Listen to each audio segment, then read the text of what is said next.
Thank you, Sally. A warm welcome to today's happy hour session, which is in collaboration with the Association of Directors of Adult Social Services in the East of England. So my name is Jerome Billeter, and I'm the Corporate Business Manager at the Housing Link.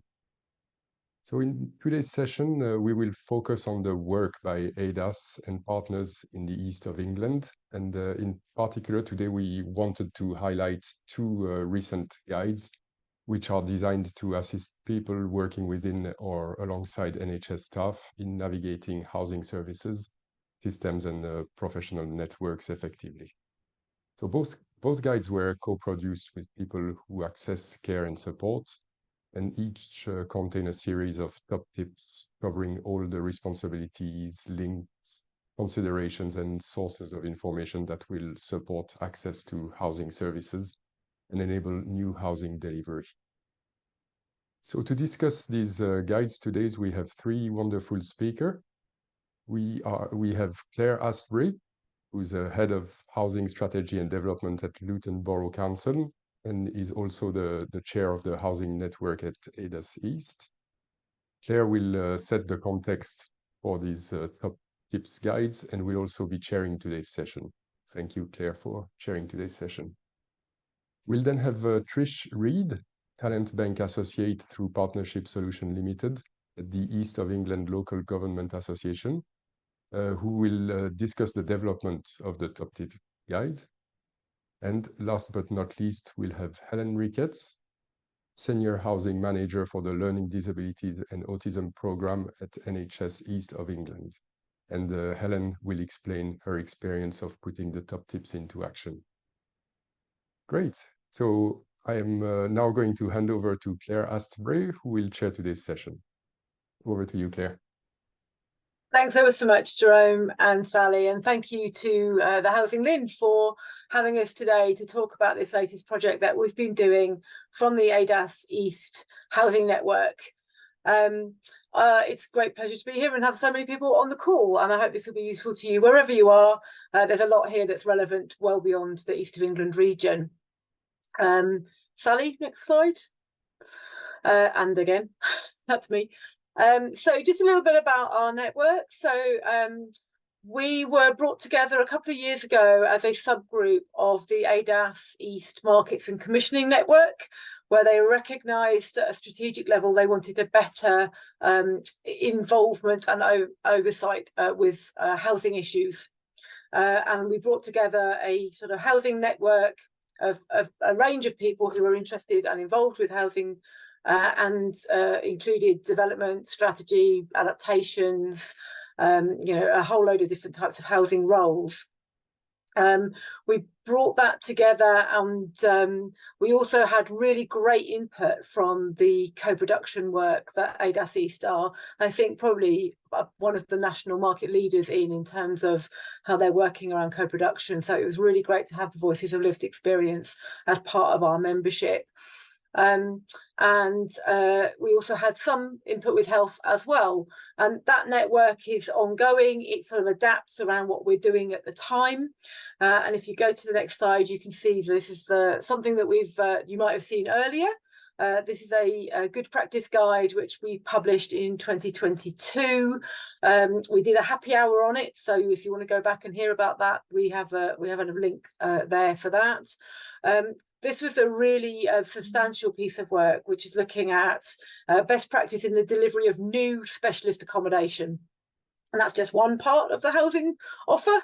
And off the back of that, we had a number of conversations with people at the launch and beyond that about what else is it that people would find helpful, and where else can we support the connection between housing, health and social care and others. And just after a sort of number of conversations around that, where we got to with the ADAS East sort of leads on this was something around supporting relationships across, particularly between housing and health and housing. Although obviously social care has a very key role to play there, and I think it's really demonstrate the breadth of the kind of collaborative input that we get from ADAS East, that their focus was around how we broker those relationships better, recognising that housing, health and social care have to sit together in a coherent way.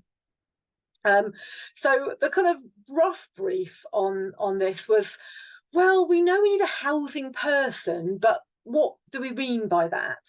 And what will often happen is that when you speak to a housing person, they'll immediately tell you, well, what you need to ask this question or that question, or you need that kind of person or that kind of person. But that's not always obvious from the external point. And I don't want to tread any further on Trish's content here, so I'm going to shut up. So basically we wanted to come at this by saying, how can we help people to navigate those relationships? And that's what's driven this second project that we've done. And once again, we've been really lucky to have Trish Reid write this piece of work for us on behalf of ADAS. And I think one of the ambitions there is to make sure that we can make it as useful to people as possible. So at that point, what I'm going to do is I'm going to pass over to Trish. I'm going to keep an eye on the comments and the chat, and then Trish can take you through some of the thinking behind how we brought the guides to fruition. Thank you, Claire. Yes, I've been sort of privileged really to be commissioned by ADAS East to really kind of get the idea that we need a bit more connection with housing.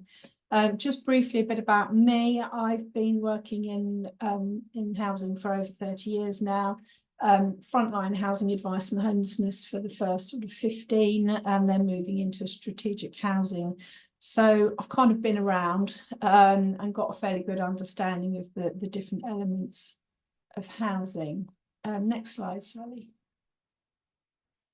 So how many times over the years have I heard, we need to talk to housing? Often heard in conversations with social care and health, who've perhaps got a client who's got a housing issue. And my always think is, well, who do you need to talk to? We know the housing landscape is complex, and it's really tricky for non-housing professionals to navigate, as well as patients, people feeling they're getting sort of pushed from pillar to post, and finding it really quite hard to find the right person. The commission was obviously to aim this at NHS staff, and really just to demystify who does what in housing. We established a subgroup that Claire chaired of key people to contribute and steer the project, and we met monthly to really give me a bit of a steer on where it's heading. Next slide.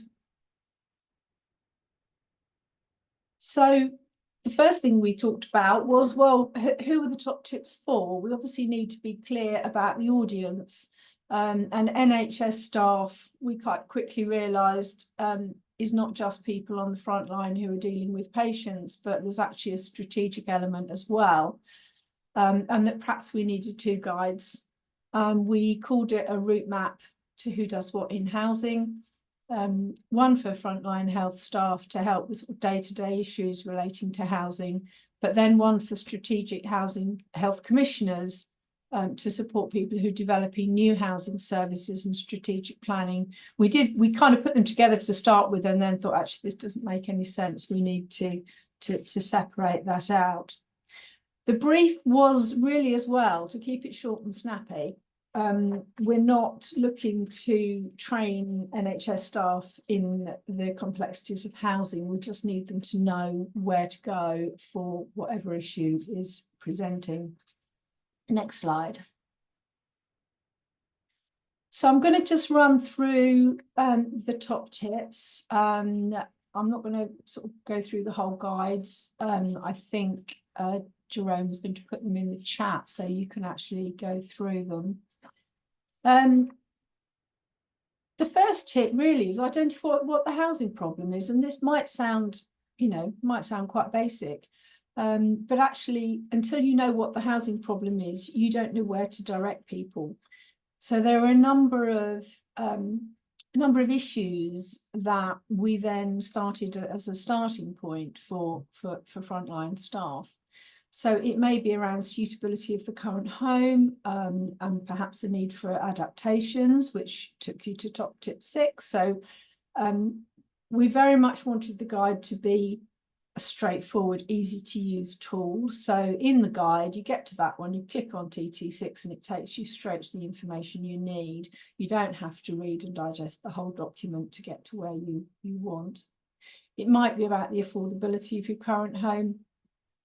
Your client might be homeless, sleeping rough or in temporary accommodation or at risk of homelessness. The home might be in poor condition, it might be cold, damp, have mold, the heating might be ineffective, or there might be a need to move to a different location. And each issue needs a completely different housing person in a different department or even in a completely different organisation. So talking to housing, it's okay, where do you start? Next slide. So top tip 2, identify the tenure and ask questions. So some very simple basic questions. And so my frontline, housing advice on the front line, the first thing you say to people is, where do you live? What do you live in? What's your tenure? Because everything flows from that. What your legal status is affects what your rights are. And the responsibilities. So you could be an owner-occupier, you could be renting from a private landlord, renting from a council or housing association, perhaps living in specialist supported housing, renting a room or lodging, living with family or sleeping rough. So just for if you're renting from a private landlord, then you're entitled to 2 months' notice, which must end at a particular time. And you have certain rights associated with that. If you're renting a room or you're lodging and it's not appropriate, then you might expect just reasonable notice, which could be as little as a week or it could be a month, depending on the circumstances. Next slide. So the next top tips, sort of numbers 3 to 10, go to the top tip 3, identify the right local authority to contact. And in the guide, I found all sorts of things actually writing the guide that I didn't know. So there is a government website and the link is in the guide, where you can click on the link and it's called Find Your Local Council, and it's a .gov.uk website. Pop the postcode in and it will take you directly to both the district or borough and the county council for that area. Get to know who manages the social housing in your area. So it may be still owned by the local authority and be council housing. They may have done a stock transfer to a housing association probably many years ago now. It may have then been subsumed into another housing association. It may be just a local housing association. So get to know who manages the housing in your area, so you have an idea of who to approach. Top tip 5, identify one person to be the point of contact to coordinate. And if people can't actually coordinate activity themselves, then there are organisations out there, and we've put links on that page to the likes of Shelter, Age UK, and a link to support organisations which will give community support agencies within different areas of the country.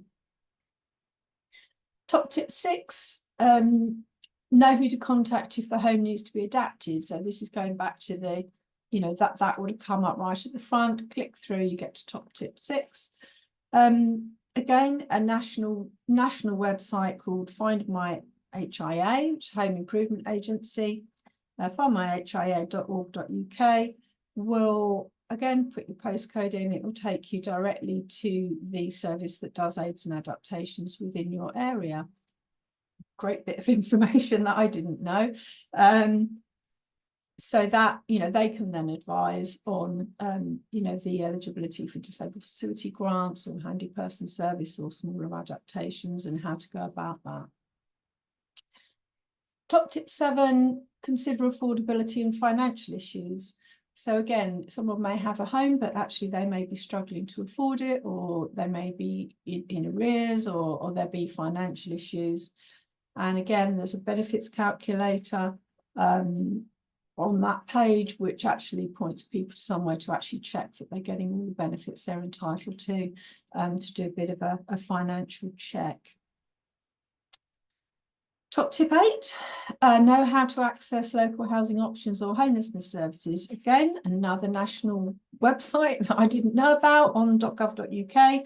Enter your postcode and it will not only take you to the local authority, but it will take you directly to the page that you need to go to. That is where, you know, who to contact if you're threatened with homelessness or need some housing advice. Top tip 9, know where to get help if your home is in poor condition. So, you know, damp, mould, again, this links back to the tenure. So if you're renting privately or from a housing association, your landlord will have a responsibility to maintain the home and certainly the structure of the property. So there will be links there to find your council again, which would be environmental health, can help if the landlord isn't carrying out repairs. And there's also a link to Citizens Advice, Age UK, and to Mind, who have some useful information about hoarding. And also top tip 10, the last one really, be aware of the options to move to other accommodation. And certainly in the case of older people, it may not always be the best thing to keep an older person in their current home if it's large, hard to heat, in poor condition, needing repairs. Actually, some support to actually move to more suitable accommodation that's probably warmer and cheaper to run might be an option. Not for everybody, but you know, that is certainly an option, and that will give links to you know, your housing register, which can be accessed through sort of housing advice services. So it's quite limited information, but it's a signposting and it's a place to start. So I think the idea is that it's just sort of saying, actually, this is what you need to think about, and this is where you can find out more information.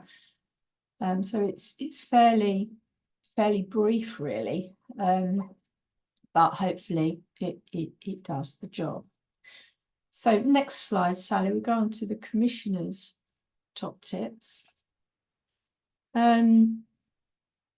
So the top tip 1, which came right at the beginning, which again was something I hadn't been aware of, was identify who has responsibility for responding to planning applications in your integrated care board or your integrated care system. And this is actually a statutory post.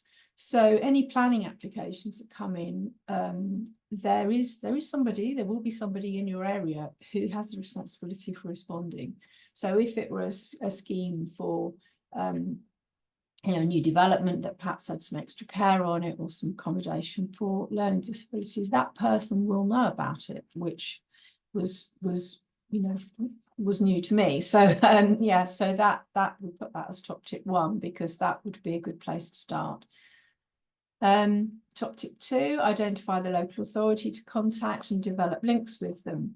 So again, this is around the Find My Local Authority link again, and develop links with them.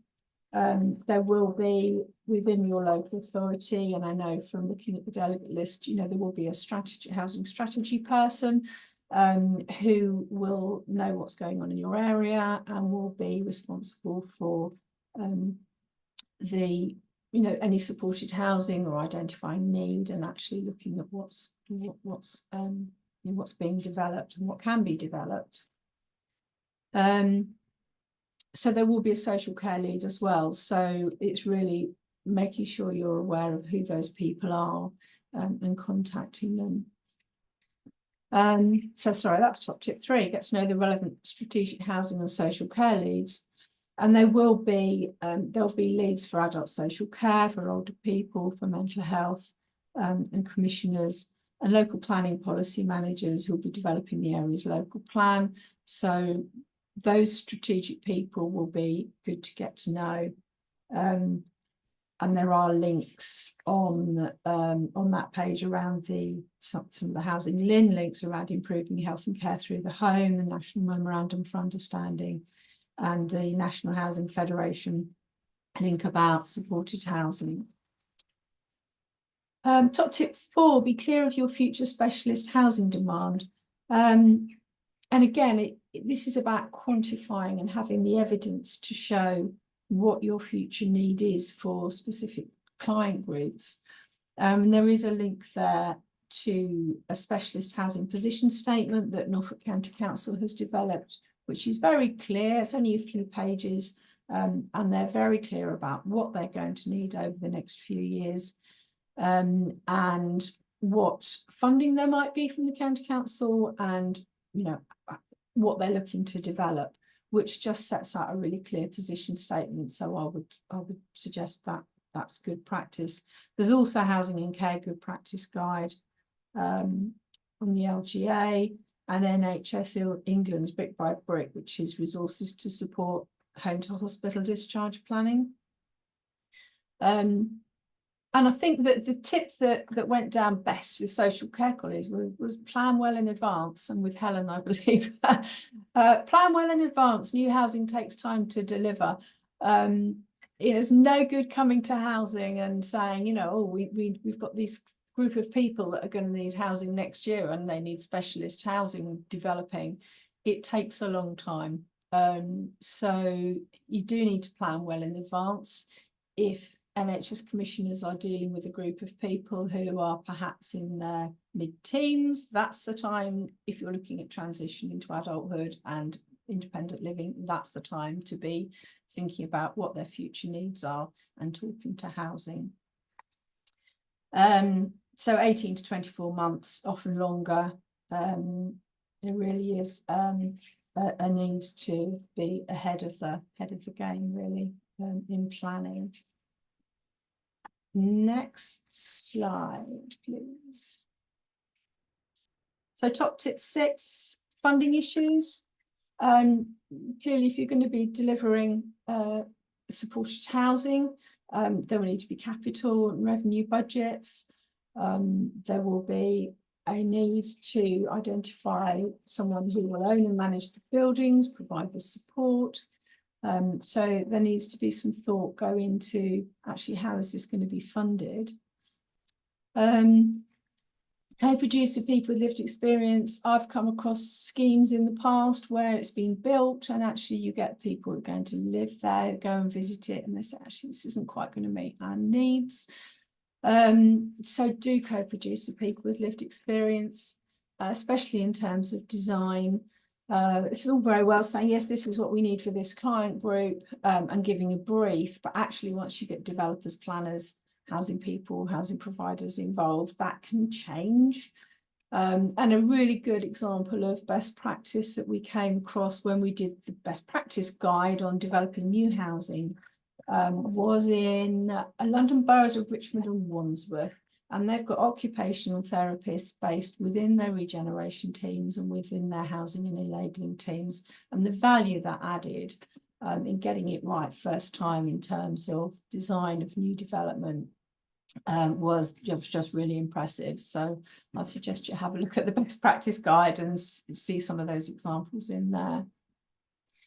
On the same sort of side, engage with the scheme development project group. If you have an occupational therapist that's specifically engaged with that client group, get them on the project group. There will be a project group that will include the planners, the housing provider, the strategic housing people, the county council, health. There will be a project group for developing new affordable new housing, supported housing. So do engage with that. Make sure that you've got a handle on what they're developing and whether it's going to meet the needs. And also consider the affordability and rent levels. So yes, you can develop a lovely scheme that meets their needs perfectly, but actually if the people going to live there can't afford it, and there's huge service charges and it's really expensive, then again, that needs to be thought about early on, so that you can make sure things are being designed taking all these things into account at an early stage. So next slide. So I think this is my last slide.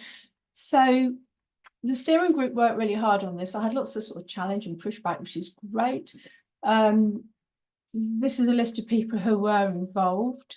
So the regional working group members, NHS England, Norfolk County Council, who gave some great feedback, foundations, obviously representing the home improvement agencies, the LGA, Suffolk and North East Essex ICS, who told me about the statutory function, people with lived experience. So Curators of Change, who are the organisation that ADAS East are working very closely with, they have a monthly Over a Brew where they have, and it's online, but they have a kind of monthly kind of coffee get together where they take topical issues.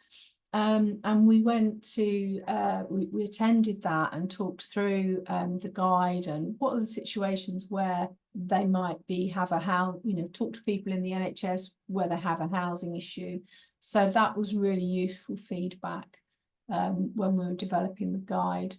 The Housing Lin have been involved, and other ILGA housing associates that are part of the talent bank with ILGA contributed as well.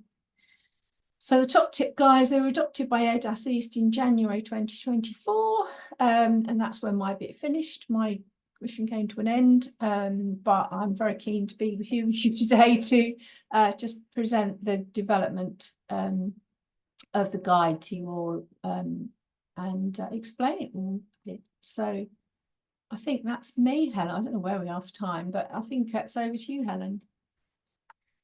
Thanks, Trish. I'll pass to Helen.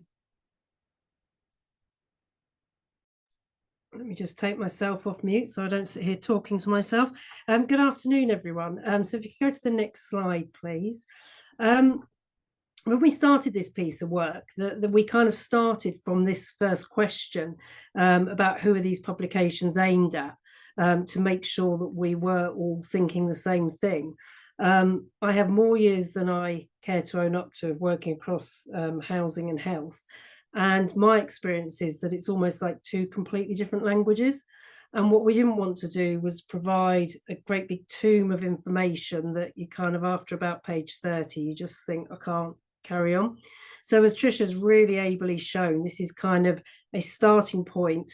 I almost think of it a bit like a diving board. You get on it, this will be the jump to take you to the first place, and that then should get you into the right place for the right information. So in terms of who we are aiming this at, anyone in social care and health who needs help navigating the world of housing. So frontline staff, commissioners. I come across a lot of health commissioners who understandably don't understand the world of housing and the complexities and the sort of information that they need to take to housing to be able to commission services and buildings to meet people's needs. So that's where these were very definitely aimed at. But what I would say is I think they're useful to anyone who tries to navigate housing, whatever their job or whatever their role is. I don't think it's specific to just to social care and health. So who needs to see these publications? These publications, we want to share them as widely as possible. They have been done from the east of England, and if they're shared, we would ask you to recognise the parties involved who have put these together. But these can be shared anywhere, anywhere that needs a steer on accessing housing issues and who to help or where to even start. So we've circulated them a lot in the East, but I've also circulated them with national colleagues, so they're not just for the East region. So far they've been shared. I work in the East region, but within NHS there is one of me in every region, NHS region, and they have been shared to those regions, and then they've cascaded those publications down through the local authorities, the ICBs, and anyone else that they will come into contact with where they feel it would be helpful, and also with internal and external colleagues within the NHS and outside of it. Claire has circulated these within the Transfers of Care and Better Care Fund network via the Home First network community, and also through NHSE geographical leads to circulate on. I believe they are on the Housing Lin website, and I know they've been shared here today. And we will continue to share these at any forum that we feel would be helpful, or you know, anyone that we think that these might be useful for. So in terms of these publications, so we have a kind of challenge to all of you that are listening, and ask for really help here, or I think as Trish called it, a call for action, to let us know anywhere that you think we could circulate these to, that would be useful for people, to make sure that these get used. I think when we put this together, we were thinking very much about what came up in the East, the sort of questions we're being asked and how we could help people with that. But we soon realised that the East is not in isolation, and these issues we hear wherever we are. So if you could put in the chat anywhere that you think we could circulate these to, any contacts that you think would be useful, we would very much appreciate that. Thank you. Over to you, Claire. Thanks. And if you go to the next slide, and I say with the call to action, I'll go back in. So not just to talk to, not just to tell us where it needs to go, but like you can get these, you can download them from the website. If you think you know someone who would like to see this, send it to them. And I think the other thing that where it can really have some impact is if you're going to a integrated care board or a multidisciplinary team meeting or a place board or a health inequalities group or whatever internal. I certainly shared this internally with our sort of departmental managers team, which covers public health, adult social care and housing. It's one of those things that's hopefully a sort of starting point for all sorts of people. Absolutely feel free to make people aware of these guides. I'm in the process of getting a link for this on our website, into people with lived experience or networks or carers groups or whatever. We've got like 80 people on the call. I'm sure you might all know someone who might find this useful, so do feel free to take it and share it across. We want it to get out to people. I have to say, a little personal victory. A couple of weeks ago, I have a variety of aging and frail parents, and my stepmom was in hospital, and the discharge team rang, and almost the first question they talked to my dad about was, where were they living and did they own their own home? And I was like, I danced around the room hearing his end of the conversation. I'm like, oh my God, I've been saying this for years. And it has been a real bugbear of mine. Like, you should always ask people, where are they living and who owns the home? And that's that's your starting point. And they did.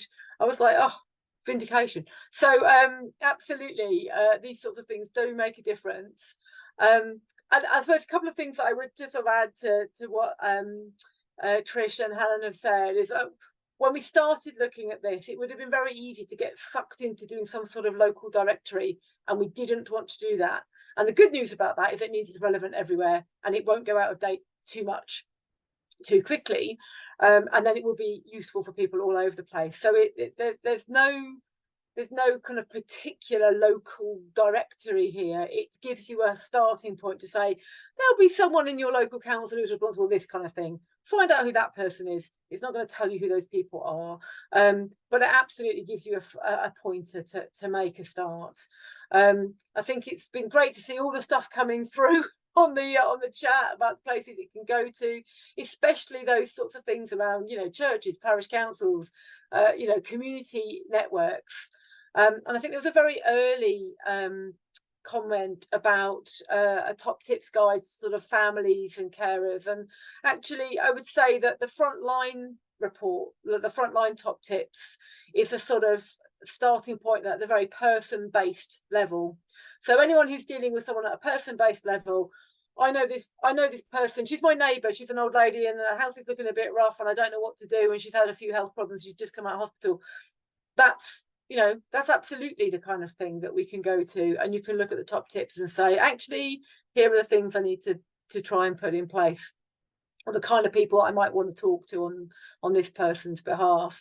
So it's those kind of things. I would say that as a starting point for, if you're dealing with individuals with a particular issue, the frontline top tips will be useful to you. You don't have to be an NHS member of staff to use it, even though it says NHS frontline staff. It's literally you know, anyone who deals with people at a personal level in terms of you know, communities, organisations, charities, adult social care, housing, health, all sorts. Because even if you work in one part of housing, it doesn't necessarily mean that you understand who works in the other parts of the network. So that's absolutely a place to start. So yeah, so that's all our call to action, and it's just been going mad in the chat. I can see about all the places people think would be useful. So what I would say there is, as a call to action, if you think it's a good place to send the report, then send the report. You know, put it off the website and send it to people you think would be useful, because, you know, the more we can get it around, the more people can make benefit from it. So that's our call to action. And then we reach the questions section of the session. And I can see there's been some questions already in the question and answer section. So I'm just going to kind of pull to those. And the first one was around, is there ever a plan to have a version for people and their families? And, you know, that's not something that we have, but I would say, and I'm take a view from sort of Trish and Helen, but my sense is that the frontline top tips are actually quite well placed. In the same point, you might know a person or be a person, and the information in the frontline top tips, I think, is quite applicable in those circumstances. Trish? Yeah, I mean, if ADAS want to commission me to write one,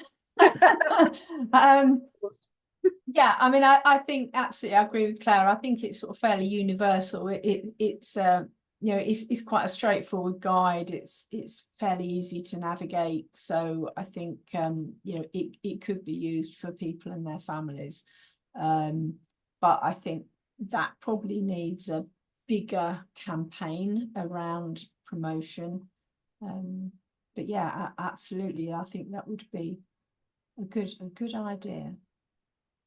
Indeed. Another question is a couple of questions around the ICB lead around planning applications from Rachel Russell. So she wants to know, how do we find out who that person is? And also, do they look at all planning applications or just for special needs housing? I mean, I think they're a sort of statutory consultee. So whether they actually look at Joe Bloggs's extension, I doubt. I'd have thought it was new build, the same as sort of highways and education would be consulted, or the neighbours would be consulted. So I don't know the answer to that question. I'm sure we could find out if that would be helpful. Yeah, I mean, my instinct would be that if there's a statutory consultee, the person who would definitely know who they are is the person in the planning department, in development management, who has to contact statutory consultees.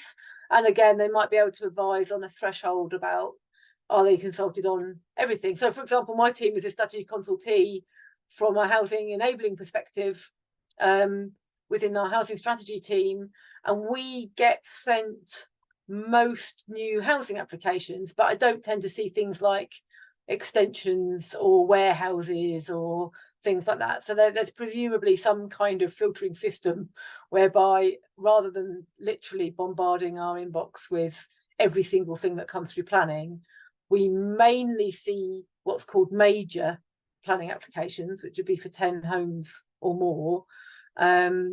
But we do see some smaller ones as well. So I'm guessing there's a sort of residential tick box that prompts them to contact my team about that.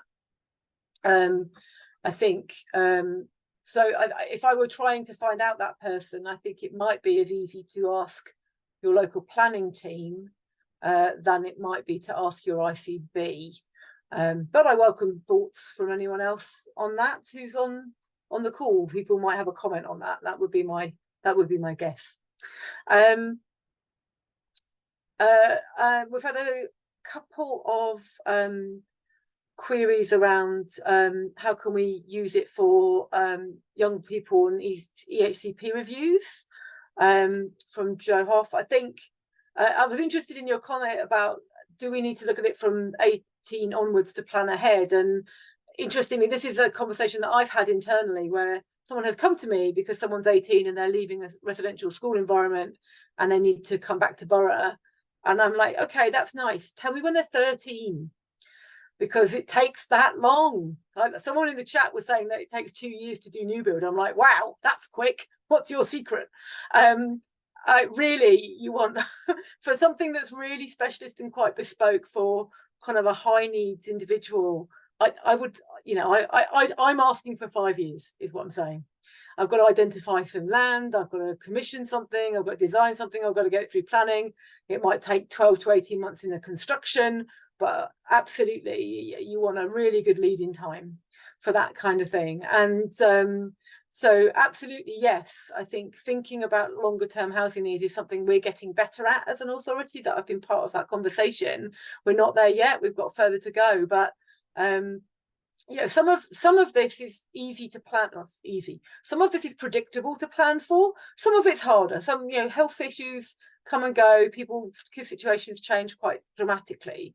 But there are some demographic things that we can get ahead of. We kind of know who are the teenagers who are going to be older people, growing into adulthood with quite severe learning difficulties or physical disabilities, and but will be growing into adulthood and going into that stage of life. We kind of know who those people are. We'll have a pretty good sense of who's going to be 80 in 10 years time, or 90 or 100. You know, that we've got some sort of headline figures around that we can plan for. And again, it's thinking about that stuff as it comes, and it's not necessarily a surprise, and everyone appreciates being able to work together to plan for that kind of thing. And I think the first good practice guide that we did around new build really gave some great examples of where that sort of thing was going on. So yeah, that's a sense of that. I don't know if, Helen, you've got a view, because obviously it's closer to your area of work, about how do we plan for some of those longer term specialist needs. Yeah, I mean, I think for me, the really big thing is to look at what data you have and look at what that data is telling you. So I know we've mentioned Norfolk, but when I came into post, Norfolk decided to take 6 months away from their programme and really drill down into what did they need, when did they need it, and where did they need it. And that was quite a risky thing to do, because they had a lot of pressure in their system to get people out of hospital and into homes. But it has paid dividends, and they really, really interrogated the data they had, and they used that. And it's not 100%, but they, on the back of that, have been able to put together a whole program of building and adapting properties and adapting services to meet the needs of the people coming through. And 18 months later, they're beginning to see really big gains in terms of people being in the right service at the right time, and more importantly, being able to move on from services when they're ready to move on, which is not the history before. So for me, it always starts with the data. See what data you have, and what is that data telling you. And, you know, I have it. I always, when people say, well, you know, we've got an individual that needs a house, and I say, when for? And they say, well, in 2 months' time.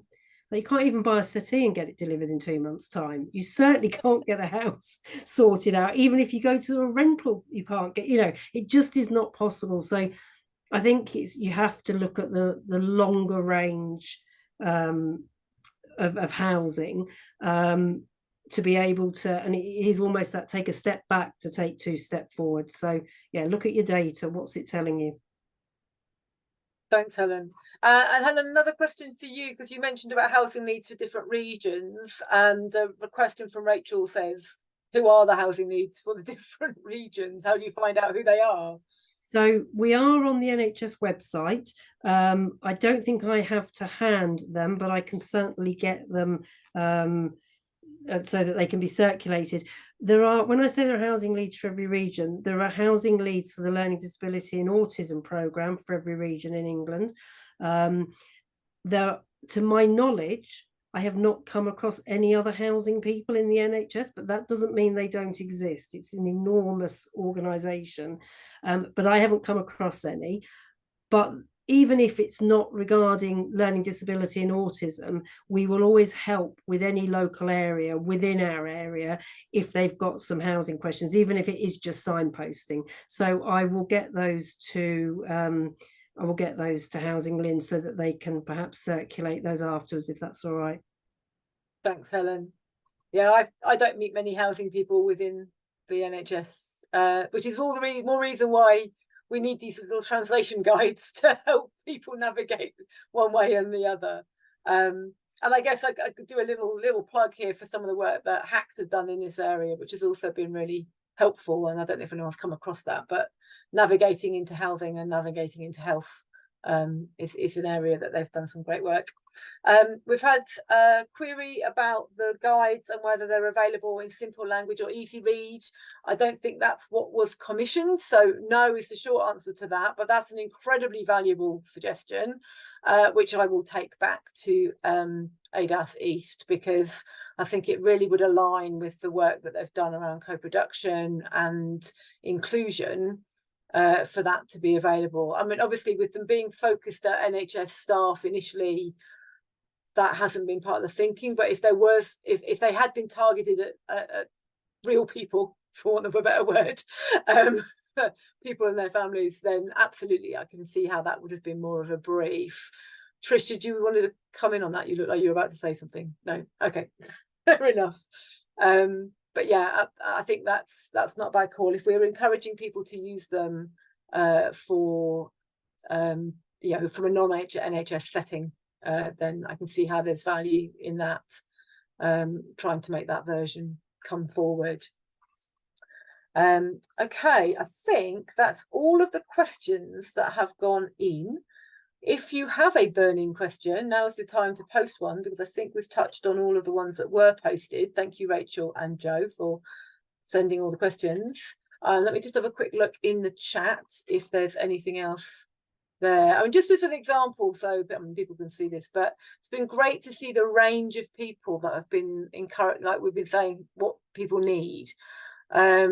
So, social prescribers, care coordinators, public health, occupational therapists, discharge teams, other social care people, and charities, parish councils, churches, citizens of life, user groups, and so on. So absolutely, there's voluntary sector groups, mental health teams, and community champions, leisure centres, schools, social care, children's services, early help, job centres, family hubs, libraries, police, and all of that. So fantastic that those range of people who might come into contact with someone who's got a housing issue and want to know where to take it. And actually that's given me a really good idea about where I want this to go on our website, because we actually have just last year launched a sort of Luton Supporting You kind of website, which is for where anyone who might need someone who needs help. So it's literally a signposting to everything from benefit support through accessing services, and this is a good place for that to go. That's helped me decide where I want it to end up.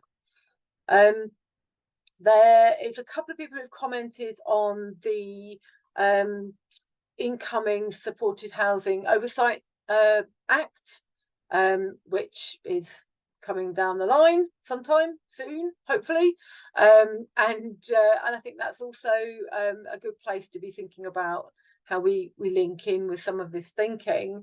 But this ties back to the comment that someone made about cost of living, which is part of Trish's top tips around considering affordability for commissioners. And I think it's worth just flagging there that one of the things that really makes a difference to that is some of the legal framework for specialist supported housing and sort of exempt accommodation, because it really matters who owns the building and who manages the building. And it means that some local authorities are okay and some are not. And that's why it's really important to understand some of that context, because it will make a difference to things like benefit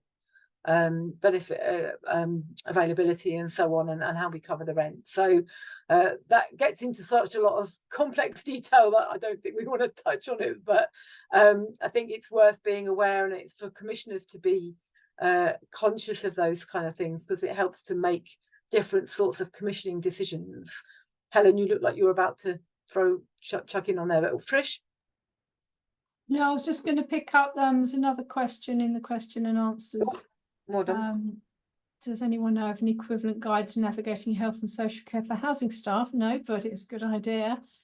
And just in the chat, I'm not sure if the question should have come through on the questions, but Jen's asking if we're of any best practice for specific housing screening questions that could be used to help NHS colleagues identify housing issues. I think that's just really about having a conversation. The top tips gives an idea of the kind of 5 or 6 main housing issues and where those problems would go. So apart from tenure, where do they live? What's the postcode? And what's their tenure? Then I think hopefully the guide should take you through to the right place, just with a conversation, really. Not sure we can script everything. Yeah. No, that's fair. Thanks, Trish. And in terms of if you're trying to navigate into health from housing, or indeed anywhere else, that's where I would suggest that the hacked work that has been done already would be worth looking at. And I'm just copying the web link to throw into the chat. So if I can find the chat, I've lost the chat. Oh my God, it's all gone wrong. But that's what I'll pop that in the chat as well. So there you go. That would be my suggestion. Okay, I think we are towards the end of the questions. I can see that people are starting to drop off the call. I think this might be the moment to hand back to Jerome to wrap up today. But thank you so much for your time. Thanks for your interest and your enthusiasm. It's been really great to be able to share this piece of work with you, and I really hope you'll be able to take it away, make use of it, and share it around. And yeah, let us know how you get on. Thank you, Claire. Thank you for sharing this session, this very interesting session. Thank you, Trish and Helen, as well, for your presentations. That was brilliant. So lots of good engagement from the audience as well. It's lots of good questions. So if anybody in the audience, if you'd like to explore a bit further what we've discussed today, don't hesitate to contact us at info@housinglin.org.uk, and we'll do our best to help you. So as Sally said at the beginning of the session, so we have recorded this session, and all the slides, the chat report, and a recording of the session will be made available on this event's webpage, and we'll be sending you an email when these are ready for you to look at. Also, just a very quick reminder to please complete the very short feedback form that will appear on your screen once you leave this session. And also, please note that next week's happy hour is entitled Modern Hospice Design and End-of-Life Care in Housing with Care. And we've got a great, lineup of speakers for you next week. So Sally will place the booking details in the chat, and you can book your place now. Great. So that's it from me. That's it from us. So thanks, everybody. Have a great evening, and see you soon. Thank you. Bye now. Bye.